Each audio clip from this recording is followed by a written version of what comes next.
Hello అండి. నేను మీ doctor Teja. ఇవాళ మనం చాలామంది నాకు రిపోర్ట్స్ తీసుకొచ్చి చాట్‌జీపీటీలో పెట్టి కొంతమంది భయపడతా ఉంటారు. కొంతమంది కాన్ఫిడెంట్‌గా ఉంటుంటారు. అసలు ఈ చాట్‌జీపీటీలో రిపోర్ట్స్ పెడితే ఎంతవరకు మీకు రిలయబుల్ ఇన్ఫర్మేషన్ వస్తదనేది ఇవాళ నేను చెప్దాం అనుకున్నాను. జనరల్‌గా ఒక ఎగ్జాంపుల్ తీసుకున్నాం అనుకోండి. ఒక బ్లడ్ టెస్ట్ ఉంది.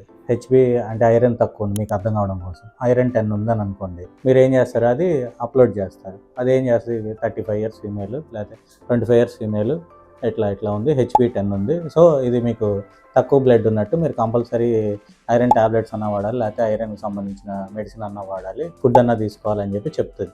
అది మీరు అడిగే క్వెషన్ బట్టి అది ఆన్సర్ చెప్తా ఉంటది. ఇది ఎట్లా అంటే ప్రీ ట్రైన్డ్ ఇన్ఫర్మేషన్. మనం ఇచ్చిన ఇన్ఫర్మేషన్‌ని అది చూసి చేస్తది. అది కొత్తగా అది ఎగ్జామినేషన్ చేయలేదు, ఇంకోటి చేయలేదు అనమాట. సో, ఇది 10 అనేది జనరల్‌గా దాని రిపోర్ట్స్‌లో ఏమొస్తాయి 10 ఫీమేల్ తక్కువనే వస్తది. యాక్చువల్‌గా అది ప్రెగ్నెంట్ ఫీమేల్ అనుకోండి 10 ఓకే యాక్సెప్టబుల్. అది యంగ్ మేల్ అనుకోండి 10 అనేది తక్కువ.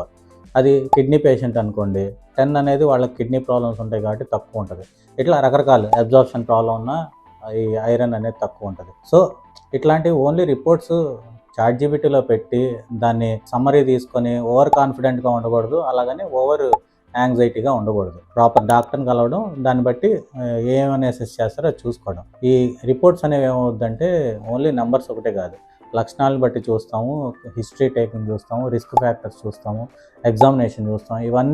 అన్నీ కలిపితేనే మీకు ఫైనల్ డయాగ్నోసిస్ వస్తుంది. చాలామంది ఏమనుకుంటారు రిపోర్ట్ని చూసే డయాగ్నోసిస్ వస్తుంటారు. సేమ్ ఇట్లానే సిటీ రిపోర్ట్లు పట్టుకొని వస్తుంటారు.